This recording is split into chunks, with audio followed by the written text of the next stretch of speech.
exercice qui va se prêter tout à l'heure, Monsieur Fassine Silla, il est le ministre du Budget. Avec lui, nous allons échanger autour de l'élaboration du budget guinéen, autrement la loi des finances initiale et la loi des finances rectificatives.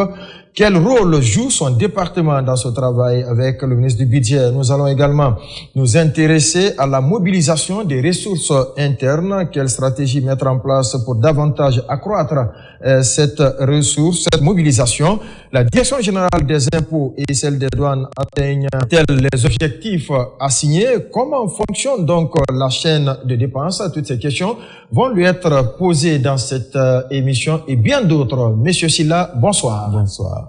Et m'accompagne dans l'animation de cette émission David Yombuno. Il est journaliste à la RTG. David Yombuno, bonsoir. Bonsoir Bakar, bonsoir aux téléspectateurs. En plus, vous avez d'autres fonctions là-bas, hein? Oui, je suis le rédacteur en chef adjoint du journal Parler. Et vous animez une émission.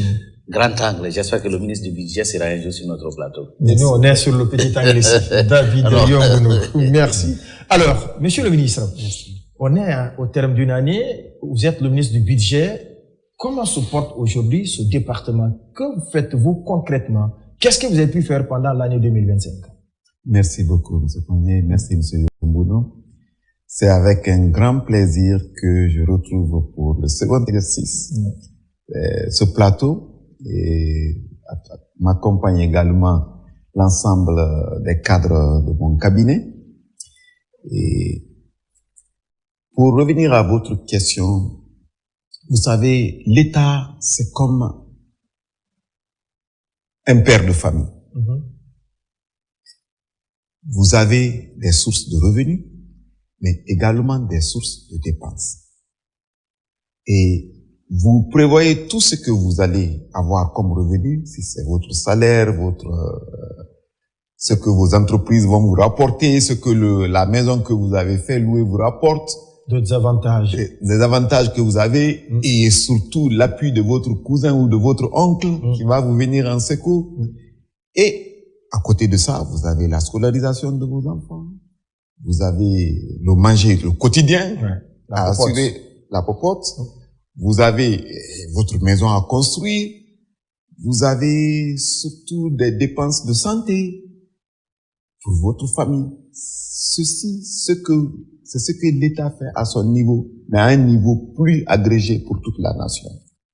Et nous avons la lourde charge, et c'est ce que le président Mamadi Doumbouya nous a confié comme rôle, sous le leadership du Premier ministre Amadou Ouriba, de veiller à ce que l'État guinéen collecte comme recette soit bien utilisé pour les dépenses de la nation, tel qu'au niveau d'un père de famille. Et donc, c'est pour vous dire que quand vous parlez de ce département, vous touchez à tout ce que l'État peut faire au cours d'une année. Tout ce que l'État fait. Ah bon? Oui. Allez-y. Parce que vous ne pouvez pas faire quelque chose si vous n'avez pas d'argent. Bien entendu. Dans le monde où nous sommes aujourd'hui, vous pouvez compter sur des bonnes volontés, mais même ces bonnes volontés, c'est l'argent. Et donc, nous collectons l'essentiel des recettes. Disons 92 à 95% des recettes, à travers la Direction générale des impôts et la Direction générale des douanes. Et nous procédons à leur allocation à travers le ministère, à travers la Direction générale du budget. Mais une fois que les biens sont acquis, il y a un autre département qui est en charge de mesurer ce que nous avons à chaque fois. Et ce département-là, on a tendance à l'oublier, c'est la Direction générale de la comptabilité matière. Normalement, tout ce qui est ici et appartient à l'État, nous sommes censés savoir tout. Pour ne pas qu'on dise, on a acheté ça et ça n'existe pas dans les faits. Donc, vous voyez, on ne peut pas commander alors que ça existe. Et quel est son état? Et donc, vous voyez que c'est un ministère à vaste responsabilité et transversal. Et bien sûr, au cours d'une année, il peut y avoir des choses qu'un père de famille n'avait pas prévues. Les impondérables. Les impondérables de la vie. Ça arrive au niveau de la nation aussi. Ou que un de vos oncles vous avait promis qu'il allait faire un don. Ou qu'il allait vous faire un geste, ou un de vos petits frères Mais au moment venu, lui aussi, il a des problèmes. Il ne vient pas en aide. Et là, il est obligé d'y faire face. Et donc, c'est ce que l'État aussi fait. Nous recevons des dons, mais tout le monde sait que depuis un bon moment maintenant, au niveau global, l'économie mondiale fait que la marge budgétaire des pays qui ont l'habitude d'assister ont des sérieux problèmes. Et donc, nous ne comptons que sur nous-mêmes. Et cela, c'est pas au pays de 1958 que je peux le répéter, mais avant, on parlait. Et maintenant, on parle de souveraineté nationale dans les faits et dans le concret. Ce qui fait que depuis presque 2 ans maintenant, on n'a presque pas eu d'appui budgétaire, à part quelques ajustements que je qualifierais d'ordre comptable. C'est-à-dire, vous devez à quelqu'un, il vous dit, OK, au lieu que vous me remboursez, je vous donne ça en don, quoi. On n'a eu qu'un seul cas pour ça, mais le reste, c'est nos efforts propres. Internes. C'est pour vous dire que tout ce que vous avez vu, les salaires qui sont payés à temps, parce que ceci, ça paraît tellement évident, mais c'est pas une évidence du tout. Il y a beaucoup de pays où, et même ici par le passé, on sait que les salaires retardent. Aujourd'hui, les salaires sont payés à temps. Et ça, c'est un acquis. Les hôpitaux reçoivent leurs subventions, même s'il y a des décalages. Mais au moins, quand vous allez, vous êtes soigné. Vous pouvez critiquer la qualité du soin, mais au moins vous aurez le soin. Je connais des pays développés. Si vous n'avez pas d'assurance, même si vous mourrez, personne ne vous regarde. C'est pas le cas en République de Guinée. Vous avez l'armée et les forces de défense. Nous sommes entourés d'États qui sont fortement déstabilisés par l'insécurité djihadiste et autres. Mais l'État guinéen renforcer ses capacités dans le domaine de la défense et de la sécurité. Fait que le citoyen dort tranquille et nos frontières ne sont pas menacées. Si vous savez les efforts qui sont déployés pour sécuriser ces frontières. Financièrement ou bien? Financièrement et humainement. Donc, ce qui fait que on ne se rend même pas compte. En fait, l'État fait un travail très ingrat. Quand tout va bien, personne ne se rend compte et personne ne se plaint. Mais dès que ça ne va pas, c'est des problèmes, tout le monde critique. Oui, mais parce que les gens payent les impôts et taxes pour ça, monsieur le ministre. Ils payent les impôts, je suis d'accord. Oui. Mais les impôts là pouvaient être mal utilisés. D'accord. Ce qui n'est pas le cas. En plus de sécurité, allez-y. Vous avez les investissements pour garantir le futur. La plupart de nos investissements, nous les faisons sur nos ressources propres. BND. Et bien sûr, il y a quelques institutions internationales qui nous aident, mais ces derniers temps, c'est plus sur le BND. Et après ces investissements, vous avez aussi une bonne partie. On a tendance à le sous-estimer, mais c'est une des parties les plus importantes. Le paiement des intérêts et le remboursement sur les dettes. L'État, c'est une continuité.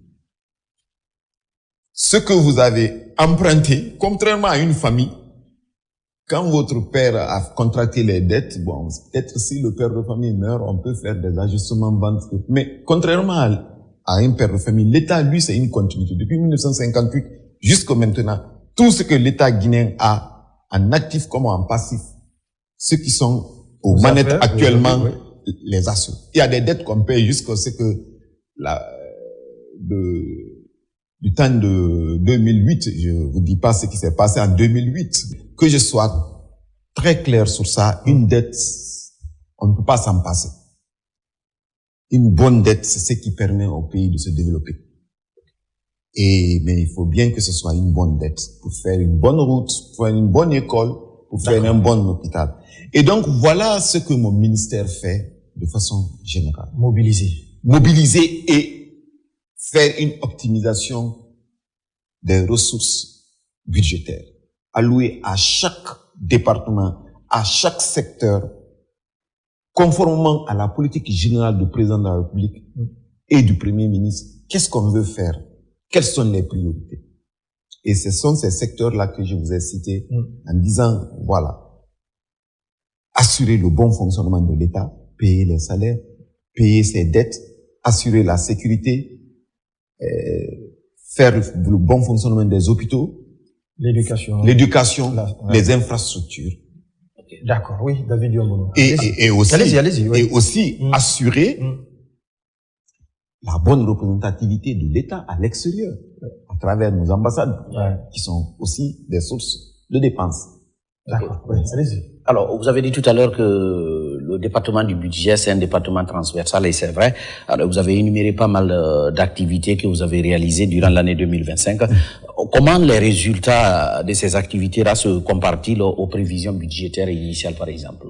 Merci beaucoup, M. Oui. Pour vous donner une idée d'abord, tout ce qui a été fait durant ces 4 dernières années, il y a eu une succession de succès. Okay. Je le répète bien, une succession de succès. Okay. Parce que je ne peux pas m'attribuer à moi tout seul. Mes prédécesseurs aussi ont beaucoup travaillé. Pour vous donner une idée, on est passé de 19 milliards, grosso modo, 19 000 milliards de recettes. Aujourd'hui, on est à 40 000 milliards.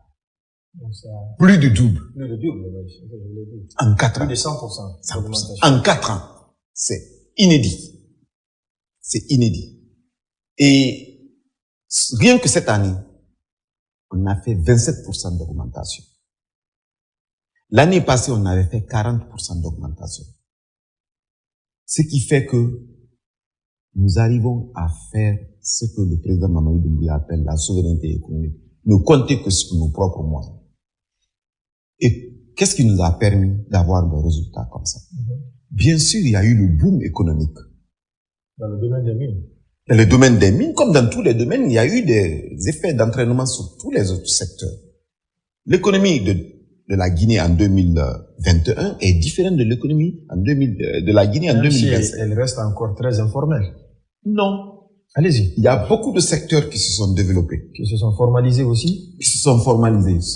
Je vous accorde, les mines prennent toujours le lead dans ce domaine. Ouais.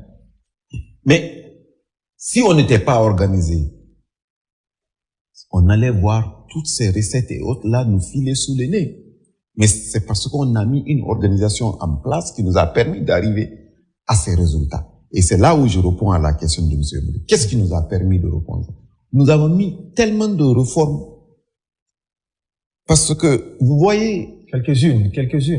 Quand vous construisez une maison, un bâtiment, tout le monde le voit. Mais les réformes, c'est les plus difficiles. Et c'est elles qui produisent des effets. La modernisation du système de l'administration à travers le système SAFIC 2. C'est-à-dire, digitaliser tout le processus de collecte des impôts. Donc les paiements se font maintenant de manière tout est la déclaration, tout. Et donc, vous réduisez le facteur humain et donc le risque humain. Le renforcement du système Sidonia qui existait déjà à la douane, on l'a renforcé et on l'a étendu à tout. L'intégration obligatoire de la plateforme du guichet unique, c'est qu'on appelle le guichet, à tous les paiements. Avant, c'était pas systématique, mais maintenant, c'est systématique. À tous les niveaux. Et maintenant, ça c'est au niveau des recettes. Au niveau des dépenses, maintenant, vous avez le système SONEA qui rend autonome, facilité dans les différentes langues du pays. Et effectivement, ça facilite le système de paiement au niveau de nos collectivités territoriales, notamment au niveau des préfets et des gouvernorats. Et ça, nous l'avons déployé. Et les subventions à l'électricité, la production régulière de la loi des finances, des lois de règlement, chose qui n'était pas évidente avant, et l'ouverture anticipée de la chaîne de dépenses. Avant, il fallait attendre 3 mois, en début mars comme ça, pour que les dépenses de l'État commencent à être exécutées, pour l'exercice en cours. À notre prise de fonction, et avec l'aide de mon cabinet et de tous mes collaborateurs, nous avons fait en sorte que dès la première semaine du mois de janvier, la chaîne de dépenses s'ouvre et commence immédiatement. Ça a été une révolution majeure. Et aussi, on a récemment fait quelque chose d'exceptionnel, qui est l'incitation fiscale pour améliorer les conditions de vie de nos populations, à savoir tout ce qui est acquisition de matériel électrique et de véhicules. On a réduit drastiquement les taxes sur tout ceci. Et donc, toutes ces mesures-là, je ne peux pas les citer toutes ici, qui nous ont permis d'arriver à ces résultats. Et nous continuons, et nous allons en faire davantage.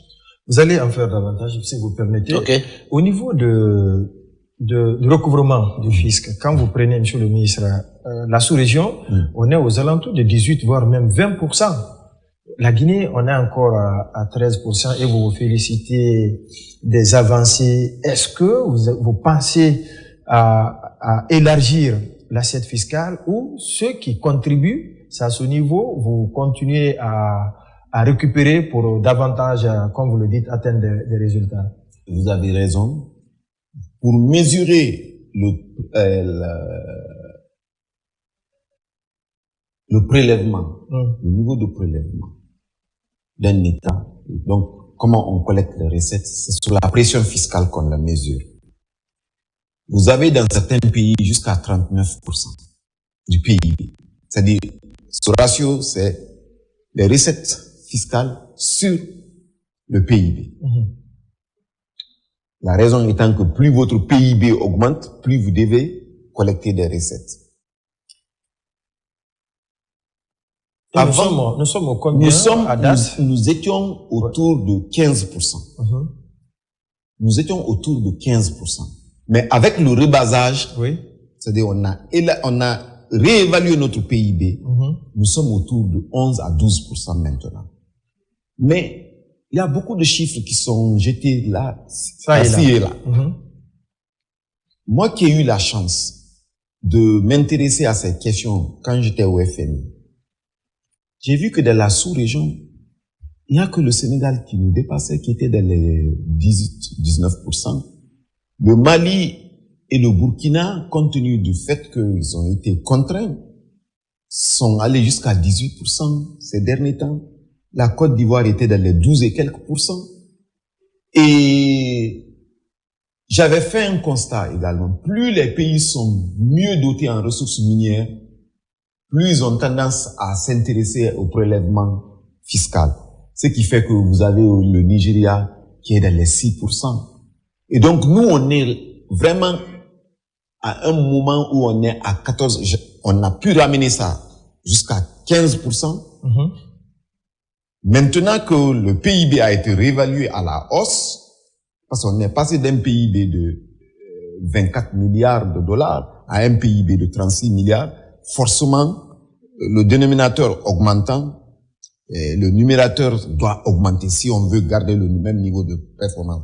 Et c'est là où tout le défi qu'on a, bien qu'on fait des chiffres d'année en année, qu'il y a de la marge encore. Donc, mes équipes et moi, nous allons nous employer à vraiment coller à ce statut et faire en sorte que des projets miniers ne viennent pas occulter nos efforts de prélèvement. Le plus grand défi qu'on a dans ce domaine, allez-y, monsieur le ministre. Le plus grand défi, c'est le fait que notre économie est informelle. Personne ne veut payer les impôts, tout le monde veut rester à Madina ou à Nyengema. Dans les autres pays, tout le monde paye la dette, l'impôt.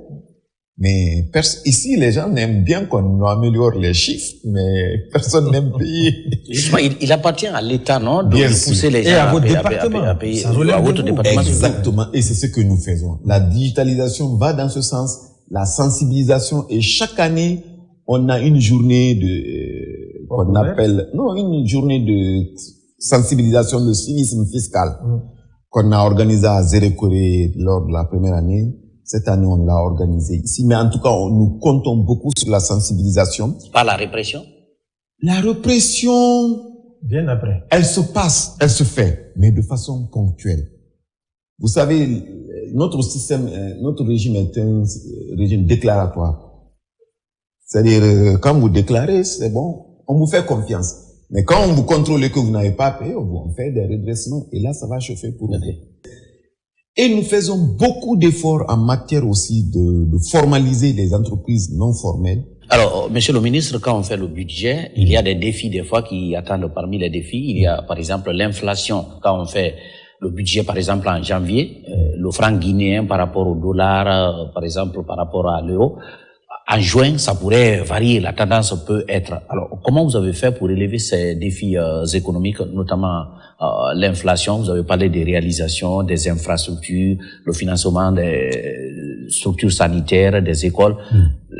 le défi par rapport à l'inflation, comment vous avez fait pour relever ça? Il n'y a pas que... Comment vous le gérez? Ouais. Voilà, comment... Il n'y a pas que... gérez? Il n'y a pas que l'inflation. Ok. Il y a beaucoup de... Il y a surtout la non-réalisation de ce qu'on avait prévu comme recette. Vous pouvez compter sur une entreprise qui est un gros pourvoyeur en matière fiscale et qui a des difficultés financières. Un choc mondial, par exemple. Et là, ça devient un grand défi. Ça devient un grand défi et on le gère de deux manières. La première manière, c'est de créer un déficit. Et déficit égale endettement. C'est-à-dire, j'ai réalisé une telle dépense, j'avais prévu une telle dépense, mais les recettes qui devaient s'adosser dessus ne sont pas venues. Donc, j'emprunte pour financer le déficit. L'autre façon de le gérer, c'est de ne pas le faire. La dépense en question. Et de différer cette dépense pour l'année prochaine. Il y en a eu cette année? Il arrive toujours, surtout au niveau des investissements. Quand on a prévu des actions et qu'on voit que à la mise en œuvre, il n'y a pas une grande maturité ou qu'il y a eu des impondérables dont l'État n'est pas du tout responsable, on préfère, au lieu de faire un mauvais investissement, on diffère en mettant plus d'actions pour corriger. Ça, c'est un. Et aussi, on peut, dans certaines dépenses, il peut y avoir des dépenses qui dépassent complètement les prévisions. Et ça aussi, on fait des ajustements. D'où la loi des finances rectificatives. Et c'est notre manière globale de prendre tous ces ajustements en compte. C'est au milieu de l'application de la loi des finances initiales, la loi nous permet de faire autant de lois des finances que possible. Pour rectifier. Autant de lois finances. Pour réajuster. D'abord, dès que les recettes, on ne dit même pas les dépenses. On dit même les recettes. Dès que les recettes augmentent d'une façon extraordinaire. Inattendue. On doit faire une loi des finances rectificative. C'est ce qu'on... Et quand ça baisse aussi, c'est la même chose? C'est la même chose. Au niveau des dépenses, la même chose. C'est ce qu'on a fait tout récemment au mois de novembre. On a toujours entendu souveraineté politique. Ces derniers temps, le slogan qui revient, c'est la souveraineté économique. Aujourd'hui, on voit beaucoup de réalisations, des infrastructures routières, des ponts, de franchissements. Vous avez parlé tantôt de EDG. Est-ce que votre département est la clé de voûte pour atteindre réellement cette souveraineté économique? Si oui, comment, monsieur le ministre? Pour être concret en matière de souveraineté économique, parce que c'est des notions ou concepts qui peuvent être vagues comme ça. Mais concrètement, chez nous, cette année, ça s'est matérialisé par quoi? Allez-y. La revalorisation des salaires. On est passé à plus de 35%. L'argent là est venu d'où? De nos efforts de collecte. Vous quittez là-bas la couverture sanitaire des agents de l'État. Donc 18% de la part contributive de l'État. La CNPS. Mais ça vient d'où? Les mêmes efforts. De la même mobilisation. Vous prenez le recrutement de plus de 20 000 agents. De nouveaux agents. Des nouveaux agents. Depuis 2024. 23% des effectifs. Ça vient d'où? Même chose. La gratuité de la carte d'identité nationale et des extraits de naissance. C'est pas quelque... D'habitude, les pays, quand ils font ce genre de choses, ils disent, on a besoin d'un tel bailleur de fonds pour nous aider et autres. Nous l'avons fait sur nos fonds propres. Exactement. Vous prenez le niveau de secteurs sociaux de base, tel que le renforcement du financement des cantines scolaires. Un projet auquel je tiens beaucoup. On est passé de 5 milliards à 40 milliards. Pour que, vous savez, quand un élève est bien nourri à l'école, on atteint plusieurs objectifs. Parce que l'enfant d'aujourd'hui, c'est l'adulte de demain. On a toujours tendance à oublier ça. C'est pourquoi l'affaire de cantine, là, on a mis sous le leadership du président Mamadi Doumbouya, on a mis beaucoup d'efforts dans ça. Ça, c'est pas fini. Et là, vraiment, souveraineté économique. Souveraineté économique. J'aimerais vraiment qu'on s'accentue ça. De façon concrète. Vous savez, les centres orthopédiques, quand on est venu ici, il avait un budget dérisoire. Et ne vous dites jamais que je n'aurais pas besoin de ce service. Nul n'est à l'abri d'un accident. Ce centre orthopédique, quand vous allez là-bas, vous avez pitié. Et ça peut changer la vie de quelqu'un qui a été estropié. Les accidents de moto et autres qu'on a maintenant. Parce que tout est lié. Plus de motos, plus de comportements. La vie, c'est une chaîne. Exactement. Yeah. Plus de comportements inciviques dans la circulation. Plus d'impact. d'accidents. Ouais. Et des estropiés. Et on se retrouve...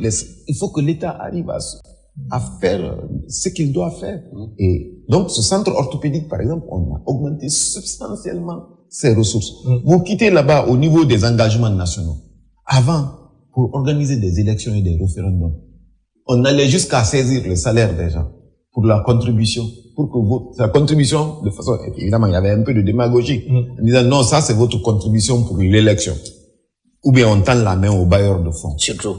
Mais cette année, l'élection. Le référendum, c'est vous qui l'avez financé? Le référendum et l'élection, c'est la Guinée qui l'a financé. C'est pas nous, c'est la Guinée. Ça, c'est à travers votre mobilisation. À travers la mobilisation. Rien d'autre.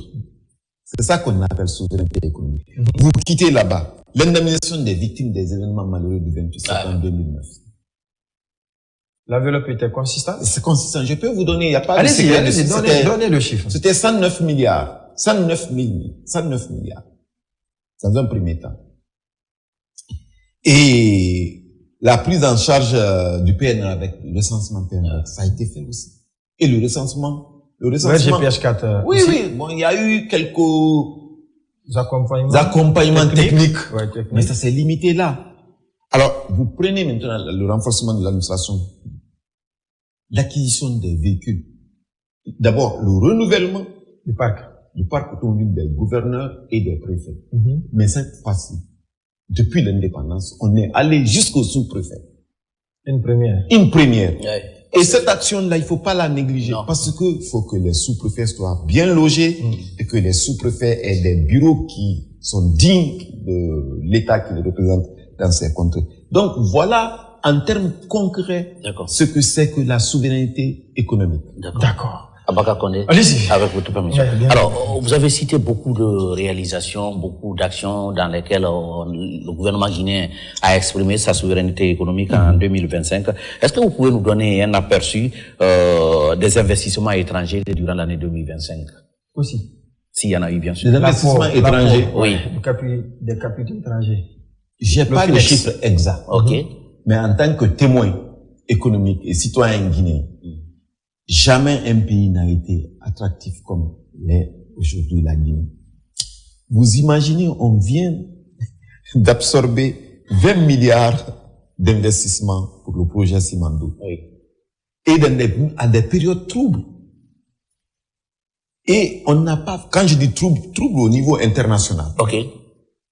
Mais on vient... La géopolitique. Ouais. On vient d'assister à l'inauguration au début de cette année à la réalisation de la raffinerie d'alumine de Bofa. Une première. Parce que la première raffinerie d'alumine de Fria a été pensée par le colon. On n'a fait que hériter de ça. Et voilà même ce qu'on en a fait. Mais avec le président Mamadi Doumbouya, on fait de nouveau. Et c'est pas la première. Ça va pas être la dernière. Il y a 2 autres qui sont déjà prévus. Je vous annoncerai pas ça ici. Mais en tout cas... Et pour quelle fin, monsieur le ministre? Justement. Il y aura des suspense? Oui. Non, en fait, il faut être prudent dans ces annonces. Par les actes et non mais par les annonces. Il y aura beaucoup d'investissements étrangers dans ce sens. Okay. Et surtout dans le secteur minier. Et pas que dans le secteur minier, dans le secteur des infrastructures, notamment d'énergie aussi. Et beaucoup de choses se passent. Et puis vous voyez, quand le pays bénéficie d'une stabilité qui est garantie par un leadership rassurant, comme le leadership du président Mamadi Doumbouya, ça attire automatiquement l'investissement et l'investisseur. Parce que tout ce que l'investisseur n'aime pas, comme on le dit dans nos quartiers, l'argent n'aime pas le bruit. Pas du tout. Donc nous faisons appel à tous les Guinéens. Et ça, c'est le politique qui vous parle. Que on n'a qu'à maintenir cette paix. Il faut pas que quelqu'un vienne nous dire que il faut la démocratie, il faut ceci, il faut cela pour se développer. Non, la Chine, le Singapour et autres pays sont là pour nous prouver que le pays a besoin de plus de stabilité pour se développer qu'autre chose. Toute autre voie est une voie qui nous amène vers des lendemains pas sûrs. Incertain. Regardez, monsieur, laissez-moi insister sur ce point. D'accord. Pour la première fois, on a eu des élections ici, sans effusion de sang. Quand on a eu l'élection référendaire. Avant une élection ici, c'était toujours mort d'homme. Et ça, tous ces facteurs sont des facteurs rassurants pour un investisseur. Et donc, votre question sur les investissements directs étrangers, qui sont un facteur extrêmement important pour le développement d'un pays, quel que soit le mouvement de souveraineté que vous déployez, n'est déclenché que principalement que par la stabilité du pays. Vous avez parlé tout à l'heure du projet Simandou avec les 20 milliards de dollars investis en Guinée.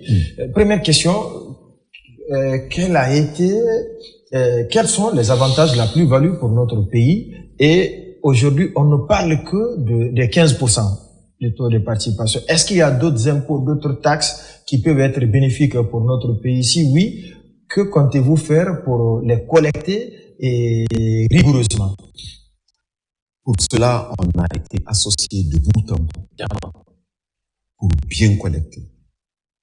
Et on a fait... On en a d'abord, il faut d'abord dire aux téléspectateurs qui suivent cette émission que oui, qu'il y a des taxes et autres impôts qui peuvent être perçus. Mais c'est plus important que la participation des 15%. Je vous donne toujours... Expliquez-nous. Je vous donne... Les gens se focalisent sur les 15%. D'abord, pour commencer, ils font des comparaisons erronées en disant oui, CBG avait 49%. Mais je préfère avoir 15% de 20 milliards que 49% de 600 millions ou de 500 millions. Vous voyez, en termes de marge, en termes de valeur absolue, il n'y a pas de discussion. Il n'y a pas match, oui.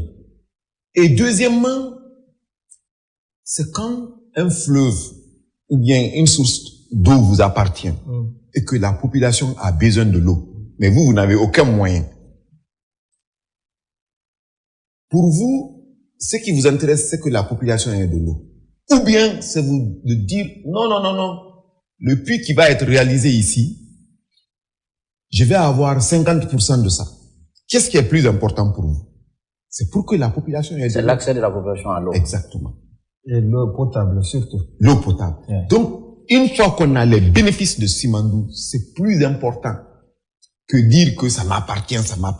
Quelque chose peut vous appartenir, ça ne devient que des pertes pour vous.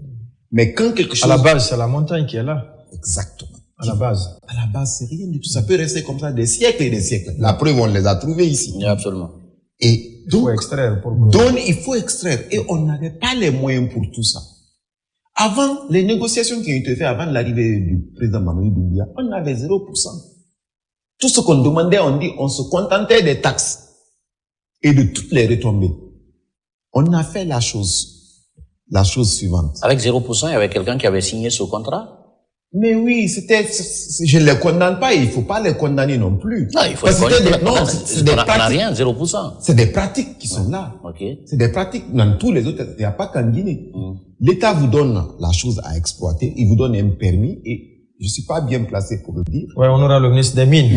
L'État vous donne. Non, surtout vous, c'est d'ailleurs le volet collecte. Voilà, justement. Mais la question, elle est importante. C'est lié parce que la finalité de tout ça, c'est collecter. D'accord. Et dès qu'on dit collecter, c'est nous. Ouais, exactement. Je vais vous dire. Vous avez été associé. Dès le départ, souvent, qu'est-ce qu'on fait? On exonère les compagnies pour leur donner un congé fiscal pendant à peu près un bon bout de temps. Un bon bout de temps. Ici, dans le cas du projet Simandou, c'était 8%. Quand le général Mamadi est venu, il dit non. Pendant les 8 ans là, vous payez l'impôt minimum de l'OCDE, du pilier de l'OCDE. C'est-à-dire, tous les pays développés ont dit que quand vous ne payez pas l'impôt dans le pays de production, vous allez payer la même impôt dans le pays d'exploitation. Donc, vaut mieux que vous payez dans le pays d'exploitation. Et le minimum sur lequel ils sont entendus, c'est 15%. Donc, on dit, pourquoi on va exonérer une entreprise? Donc, dès la première année... Parce que le premier bateau a bougé, là. Dès la première année, ils paieront 15% de bénéfices. Et dès après, les 8 années maintenant, et quand les 8 années sont finies, vous imaginez, pendant les 8 ans, ils ne devraient rien payer. Mais avec le président Mamadi Doumbouya, il paye 15% déjà. Rien à voir avec les 15% de notre participation. Ça, c'est au titre du pilier de l'OCDE. Et dès la première année, on collecte. Et jusqu'à 8 ans. Et quand les 8 années vont passer maintenant, on passe au régime normal. Des 33% ou des 25%. Ça, c'est un. 2, il y a des taxes sous chaque, même quand ils respirent, je dirais, on leur prélève quelque chose. Vous les taxez. Je peux pas vous dire tous ces détails. D'accord. Mais nous voulons être rassurés que on prélève tout. Ouais. Et on a été associés. Et pour nous, même pas qu'il y ait des quiproquos dans les prélèvements ou dans les interprétations, nous sommes assis pendant des heures et des heures, faire un manuel, comme quand on monte dans l'avion. Qu'est-ce qu'on fait? Étape par étape. D'accord. Ces manuels bientôt vont être ratifiés.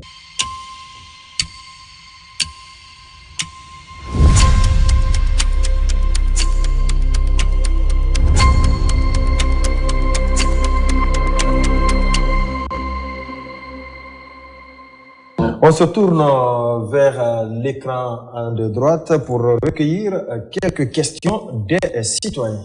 Vous pouvez la toute première question.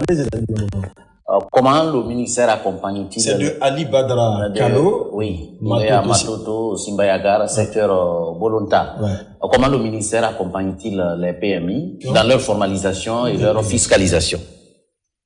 Bon, on a toute une entité dans notre département qui s'occupe de ça. Et c'est le département du CGA. C'est pour la formalisation. Le principe est simple. On dit, on va vous aider à avoir une comptabilité et tout ce qu'il faut pour vraiment faire comme si vous étiez une entreprise normale. Mais pendant cette période-là, au moins 5 ans, vous ne payez pas d'impôts. Si c'est ce qui vous effraie, vous n'allez pas payer des impôts, en tout cas pendant 5 ans. Et on a eu beaucoup de succès. Et même avant l'installation ou la formalisation de ce système, on a un ambassadeur en la matière, c'est le groupe Sonoko, qui est passé de l'informel au formel. Souvent, on le prend pour qu'il vienne expliquer à tous ces acteurs que vous pouvez être un vendeur. Quels sont les avantages liés à la formalisation? Parce que quand vous ne formalisez pas, vous ne bénéficiez pas de prêts. Vous n'allez jamais grandir. Et vous n'allez jamais contribuer à la société comme une entreprise formalisée. Et même les contrats de l'État, c'est un peu compliqué. Non, vous ne pouvez pas. Pas d'accord. D'accord. Question numéro 2.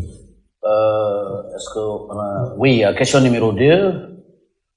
Comment le ministère assure-t-il de l'efficacité, de l'impact réel des dépenses publiques? Toujours de Ali Badra. Ça, c'est une question difficile. Pourquoi je dis que c'est une question difficile?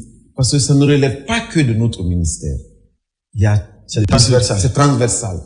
Il y a un contrôle à tous les niveaux. Nous, d'abord, pour commencer, nous avons nos démembrements dans tous les ministères. Comment vous les appelez? Les DAF, voilà. Direction des affaires administratives et financières qui relèvent de nous. Et puis, on a aussi nos représentants qui sont les chargés de comptabilité matière et même les chefs comptables aussi. Donc, on s'assure que ce qui est dicté au niveau central, au niveau de la loi des finances, c'est ce qui est appliqué. Qui est en train d'être exécuté. Donc, c'est notre moyen le plus évident. Mais à part cela, il y a d'autres structures. Non, d'autres structures de l'État pour vérifier. Okay. Toujours la même personne. Ali Badra Kalo, toujours. Dépenses publiques et investissements, quels sont les principaux secteurs qui bénéficieront d'un accroissement budgétaire cette année? Santé, éducation, infrastructure, énergie. Je dirais toutes. Parce que tout est prioritaire. Et ceci conformément au programme ou la vision du président Mamadi Doumbouya pour les 15 années à venir, ou la vision du pays, le projet Simandou 2040, tous ces secteurs-là sont importants. Et je prendrai le premier par ordre d'importance, c'est l'éducation. Okay. Après l'éducation, la santé, l'énergie et les infrastructures. On ne voit pas l'agriculture là-bas. Quand on a fait, on ne peut pas travailler. L'agriculture est le premier pilier. D'accord. C'est par rapport à sa question. Bien entendu. Sinon, l'agriculture est le premier pilier du programme Simandou 2040. Donc, c'était là ces questions qui ont été posées. Je remercie M. Callot pour ces questions. Oui. Merci beaucoup. Oui.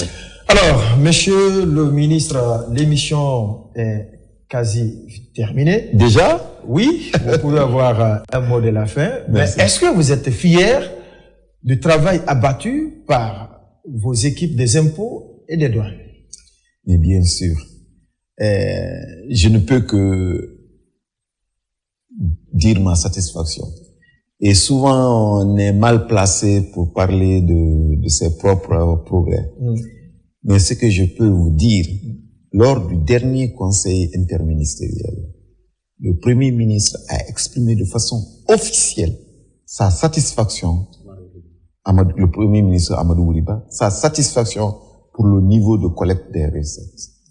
Cela dit, il est sans complaisance, il dit qu'il y a de la marge à faire et on en est conscient compte tenu de l'indicateur sur la pression fiscale. Mais ce qu'on a déjà réalisé, on va poursuivre dans ce sens et on est très fiers. Et on peut se frotter la main pour 2026. Pour 2026, vous savez, quand vous avez beaucoup de défis, en fait, c'est un de mes patrons qui disait ça. La récompense d'un bon travail, c'est plus de travail. Et je le répète tout le temps à mes équipes. Vous avez fait du bon travail, on va vous en demander plus. Beaucoup plus. Beaucoup plus. Et c'est ce qui nous attend. Et c'est ce qui nous attend. Le dernier mot, monsieur le ministre, pour terminer. Le dernier mot, on a eu beaucoup de défis et d'impondérables en 2025, qui est en train de s'achever. Et nous prions que ça s'achève bien dans la paix. Et que 2026 est plus prometteuse que l'année passée.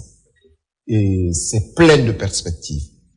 Mais ces perspectives ne peuvent se réaliser que si on a un pays en paix et en stabilité, avec un leadership rassurant, celui du président Mamadi Doumbouya.